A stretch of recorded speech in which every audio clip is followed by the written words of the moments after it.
What's going on, everybody? Doc, Average Gamer Guys, into a little Escape from Tarkov action today. In today's video, I'm going over my 4 top used weapon builds for 12.6 patch, really since the wipe and since I've progressed to a point where I've got the traders unlocked. So if you're looking for some weapon builds, some ideas at least for what I'm finding some success with, stay tuned, check it out. I'm going to go over my full mods as well as some other things I think that you could do with some of these guns, show you a little bit of the recoil and the stats on them as well. So sit back, relax, and enjoy it. With that, let's jump into it. Before I do jump into it, I do have to say, really do appreciate the support on all the videos. Escape from Tarkov is a game, if you follow us on stream, links in the description down below, streaming pretty much every day. But if you follow us on stream, you see we play this game an absolute ton. And I've struggled, honestly, from a YouTube perspective because there are so many already really good guides out there. I think this is a game, especially since it is extremely hard and 0% new player friendly. I've struggled from a YouTube upload system. I'm not a big fan of just doing highlights, and I have plenty of crazy ones and silly ones and honestly a lot of stupid ones where I make really, really bad mistakes. But we're going to try to get better at that. But one thing I thought I could do was just do some tips, some guides on things that are helping me be successful in this game. And by no means am I the best or even anywhere close, but I do have some success. This is my first official wipe. I started last wipe, if you don't know. Got to the Kappa container about halfway through the wipe, is when I started it. So I was pretty happy with that and making my way towards Kappa this time around. So I always welcome new players, veteran players, anybody that wants to come hang out, play some Escape from Tarkov, ask some questions, especially if you are new. I will definitely help with what I can, and again, what's been making me successful. So let's jump into this. I've got 4 weapons here. I tried to get a little bit of diversity. Obviously, weapons are very situational, especially in this game, so I like to have a lot of different options. The 4 you see right here are the 4 that I'm having the most success with this wipe. And I'll kind of talk through each individually as we go. The first one, the DT. Boy, oh boy, do I love this gun. Interesting story behind this gun as I load up the preset here. I picked this gun up on Interchange, a very similar version from a guy I ended up getting a kill on. And I think I might have been using a hunter. I was going in pretty low budget, and I just happened to get the kill on the guy. I picked this gun up and I proceeded to use it for the remaining portion of that raid. I had like 4 PMC kills after that with this thing. And I used it like multiple interchange runs after that, which is a map that I have success on, except for the extraction part. But I'm usually pretty good at the PvP element. And this thing absolutely shreds. So this DT is the 7.62 by 5.1 version. There is a 5.56 version. Both of them very good. I think both definitely have their perks and their drawbacks. I'm a huge fan of the 7.62 by 5.1, mostly because your M80 or your M61 ammo absolutely tears. I run M80 in this pretty much flat out of the 20 round PMags, and I cannot tell you how often I absolutely just decimate folks. Now again, it is purely the ammo, but the fact that you have excuse me, the fact that you have a weapon goes full auto, honestly very moderate recoil, but also has the capability to punch through single shot. This is a very, very good versatile gun for close range and mid range. Obviously, if you want something really long range, you could use this gun, swap up your scope setup, but I'm a huge fan. So let's jump into what I got on this. So the other thing I really like about this gun is there's not a lot to do with it. The base build is very, very simple. You can add basically your two little attachment slots here by getting the 2.5-inch mag pull guides, and you can put yourself a tactical foregrip on it, and that's pretty much it. You can't swap the handguard. You really can't do a whole lot with this gun. There's no secondary barrel option.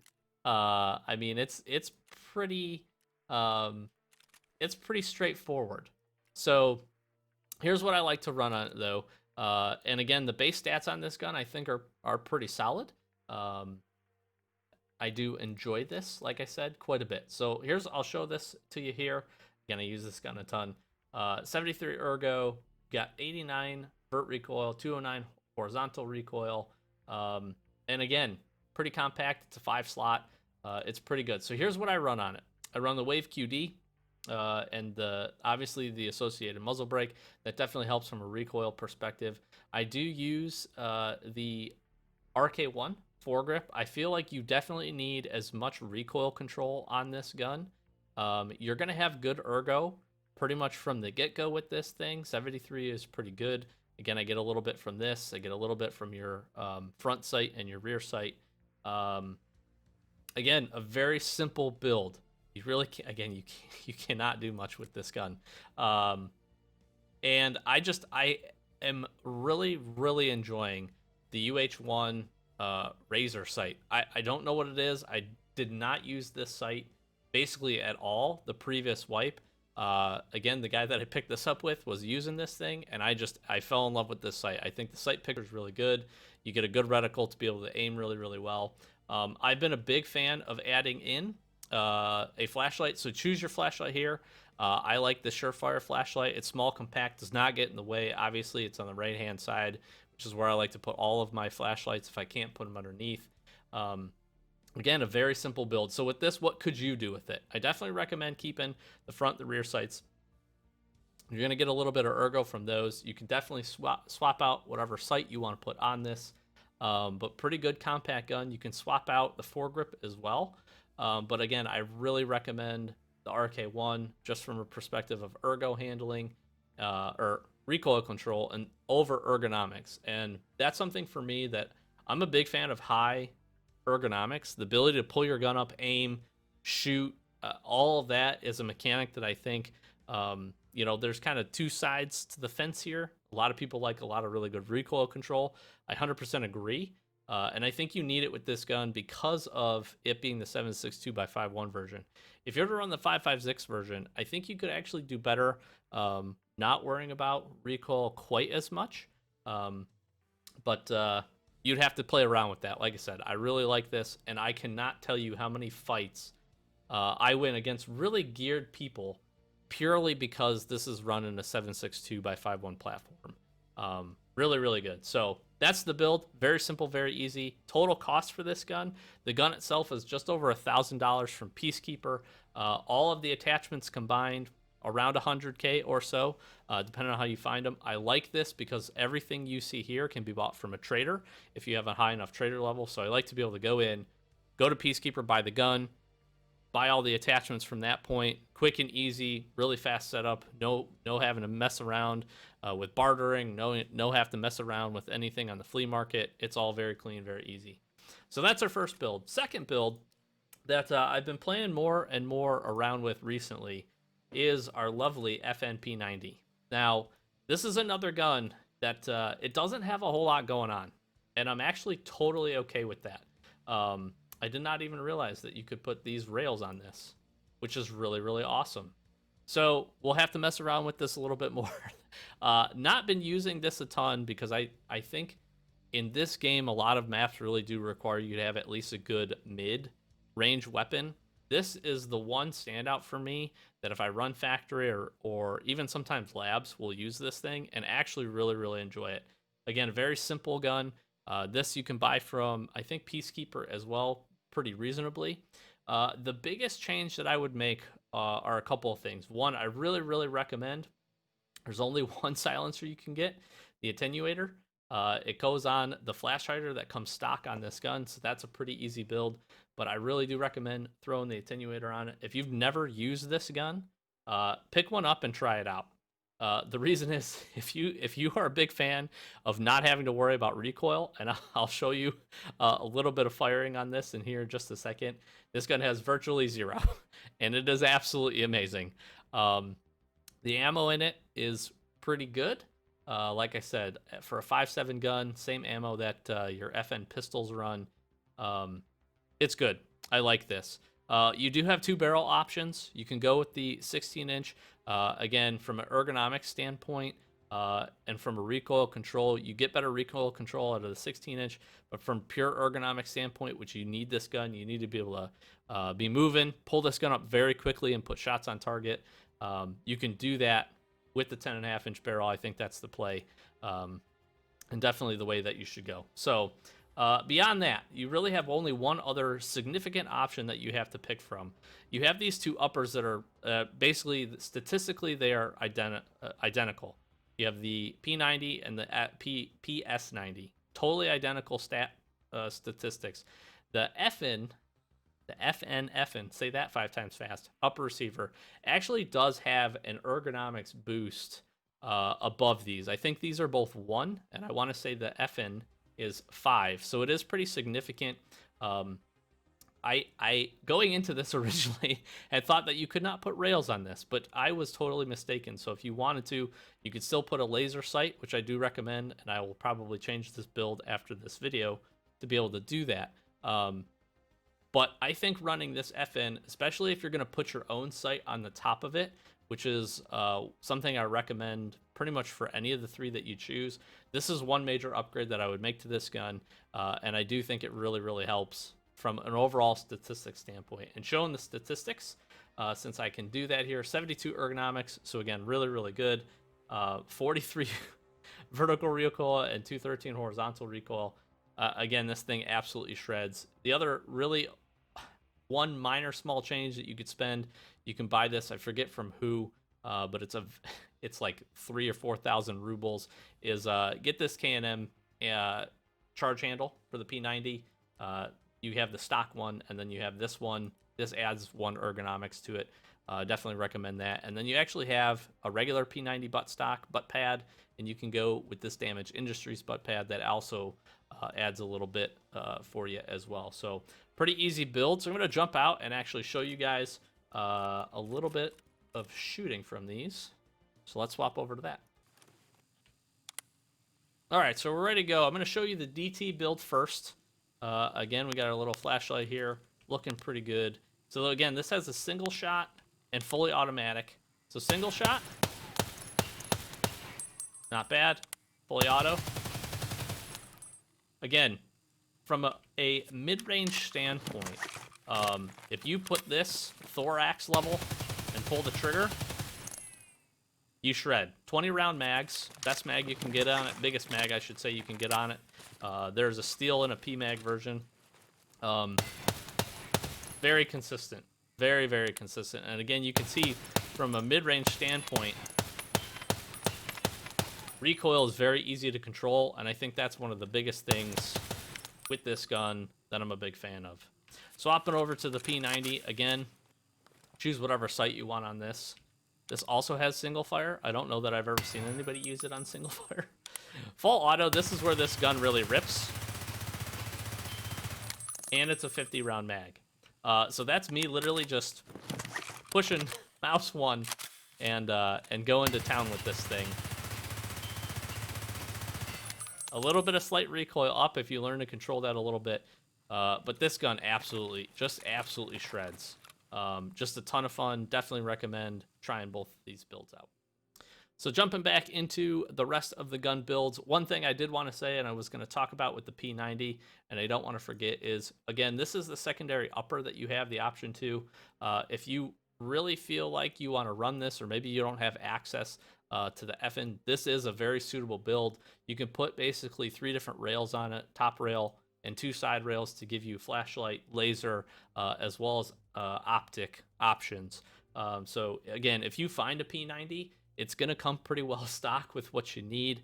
Again, you throw, I think the silencer is probably one of the most expensive attachments at around 60K. You throw a silencer on it, you have the upgraded butt pad and the charging handle, you're pretty much good to rock and roll. This is a good weapon you can actually find in labs quite a bit from raiders. So recommend, if you get your hands on one, try one. So talking about some different options here, I have a couple of weapons that I really like to run on some of the longer range maps. Woods, shoreline, reserve being one of them. The first one should come to no surprise for anybody that's played the game for a while, is the SKS. Now, very much enjoyed this gun. This is my build. Statistics on this, I think, are pretty good. Could they be better? I'm sure there's some gun fanatics out there that have tinkered with these a lot. This is a gun, honestly, I used last wipe with a incredible amount of success running BP ammo in these 20 rounders. I just had so much success having the option to swap between a PSO and your PK06 for close range. The ergonomics on this gun at 62, while not doesn't seem very high, is extremely high for this weapon. And it is incredible how fast you can pull this up, how fast you can flip-flop back and forth between the PSO and your close range sight. Absolutely amazing. This is my favorite gun for woods, 100%, especially from a perspective that you want that long range ability to engage. So again, whatever, sight that you choose to use here, PSO being my favorite, with, again, the dovetail mount that you can put on it. If you like a different long range sight, feel free. But again, I also like really having the close range option, and this gun, it packs such a punch. Big fan of it. So you got 100 vertical recoil, 220 horizontal recoil. So this is one of those guns that even firing up close, I feel like you can control really, really well, and have enjoyed a lot. So the build here, Hexagon 762 sound suppressor. From a stock perspective, we're using the Tapco Intrafuse. This gives you the best options from a stock, in my opinion, to add not only your side mount if you want to go that route, as well as really stock options are big. So I like using the Fab Defense GL shock stock on this with the Tapco tube. This is the only buffer tube that you can use, so that does limit you a little bit from a mod option. But again, the GL stock, very, very good. I've gone with the Tapco saw style grip here. And again, I go with the Fortis Shift Tactical grip, very expensive grip. But again, I also like to find builds, and everything, with the exception of the PSO, can be bought from Trader straight up. So it's a very easy gun to put together, to build. Very quick, very easy, if, again, you have the appropriate Trader levels. So this is the build. Again, really, really enjoy this. You got the Nick Star backup mount. Pretty self-explanatory here. Again, 20 round SKS max. You can go 35 rounders. You could go internal too if you don't want to spend the extra money. Big fan of 20 rounders. I think that is enough. I usually carry a 20 in the gun, a 20 spare, and just spare ammo to pack the mags otherwise.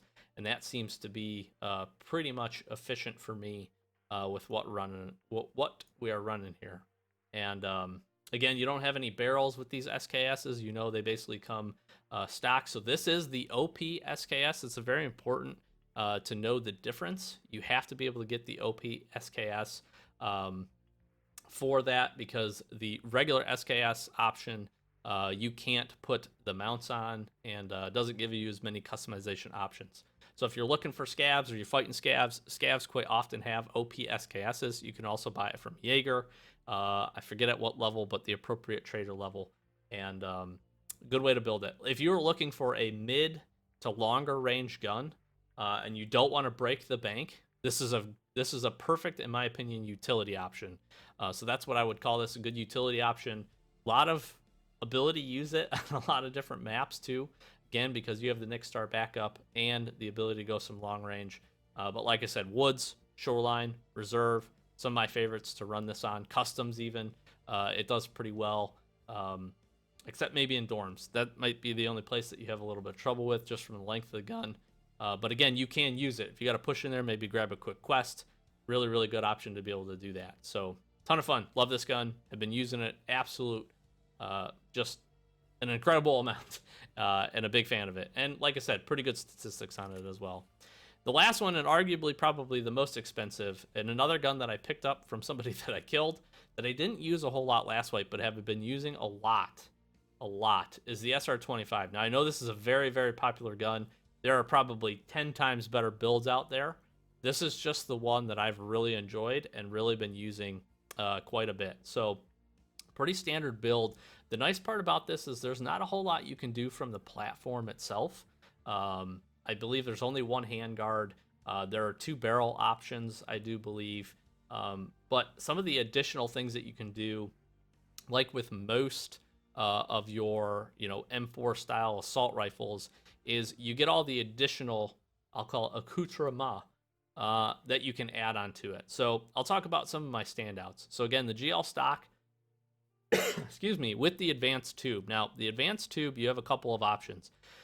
If you don't want to absolutely break the bank, don't buy the red one. The red one is extremely expensive. It is statistically much better than your standard advanced tube. But if you're looking for just a good, I'll call it mid-tier option, pick up the advanced tube. You're going to get some additional benefits from ergonomics and recoil control from that.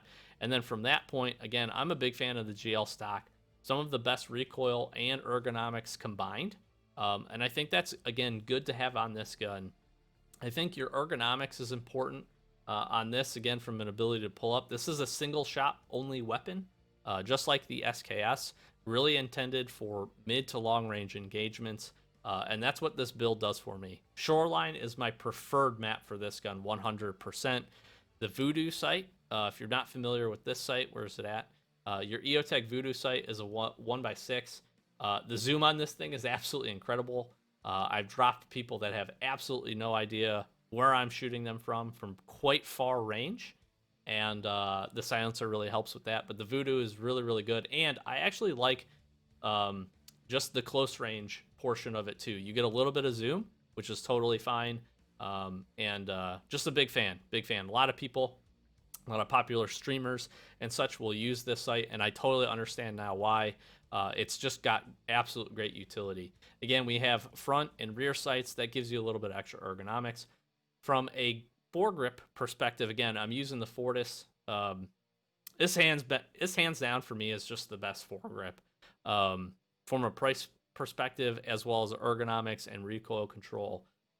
You can buy this from a trader for like 43, 44K.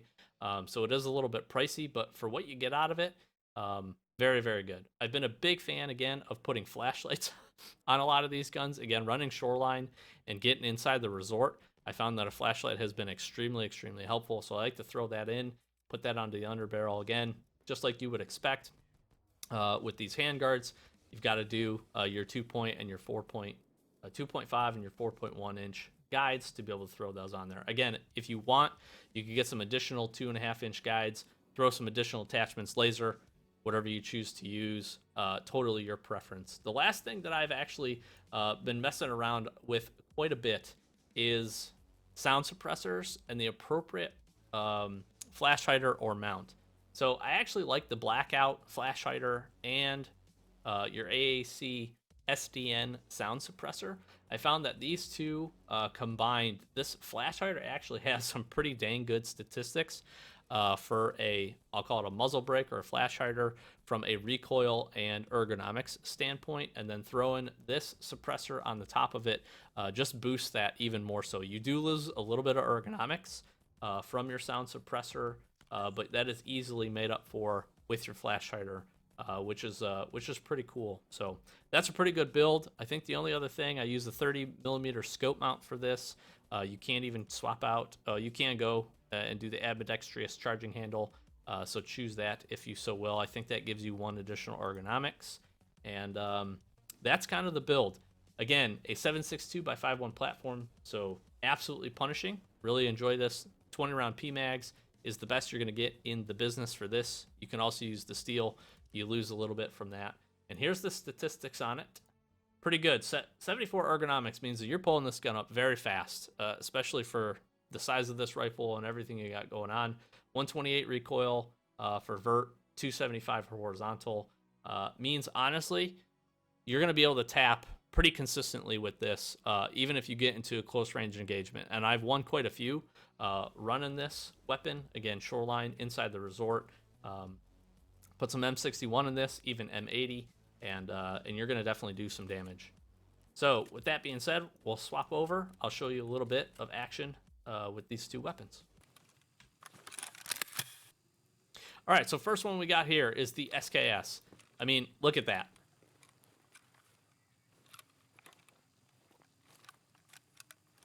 It's just amazing. Your swap speed is so fast. easy to turn on, easy to pull up. I mean, you're walking along, beep, boop, boop, boop, bam, you got to hit somebody. Not bad recoil, honestly. Very, very good to control. Very consistent. Even with the, your close range sight, swapping over. Again, you get some good range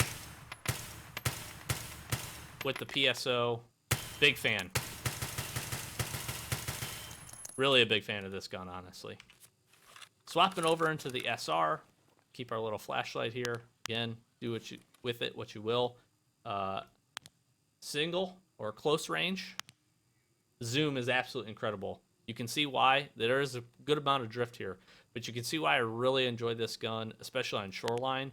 We have really, really long sight ranges and opportunities, especially from like satellite array. You can really put some damage on some folks. This gun absolutely melts. A little bit of recoil there, so you do have to remember that. But again, if you get in a close range situation, you're going to be able to put some lead down range and do some work with it. And again, a lot of fun. A lot of fun. And so with that about wraps it up as far as the 4-gun builds that, again, I'm having quite a bit of success with. So if you enjoyed this or you have any other guns that you'd like to see modded out or anything you're interested in, I do use a lot of other stuff, whatever's readily available. Your standard meta guns, AS Val, I actually usually stay away from that. But I like the HKs, I like the M4s. But again, from kind of a budget perspective as well, just what I've been finding quite a bit of success with. These are the 4 guns that I'm running very, very often. And again, very situational based on the map I'm going into. But I think if you play to your strengths with that, you can find a lot of success. Hopefully this guide and this video was helpful for you. I look forward to making some more. And again, leave a comment down below if you enjoyed it or if you have other weapon builds. And or if you have any questions. Also really welcome you. Come over to a stream sometime. Links in the description down below over on Twitch. Again, we stream just about every single day, right around 8:30 p.m. Eastern Standard Time for a couple of hours. And we pretty much almost always start our streams with Escape from Tarkov. So if you pop into a stream within the first probably 2 hours or so, we're probably on EFT, unless we get really mad and die a lot, which also happens. So again, really do appreciate the support. I've been Doc, Average Gamer Guys. Thank you guys so much for watching. We'll catch you in the next one real soon, and hopefully on a stream as well. Peace.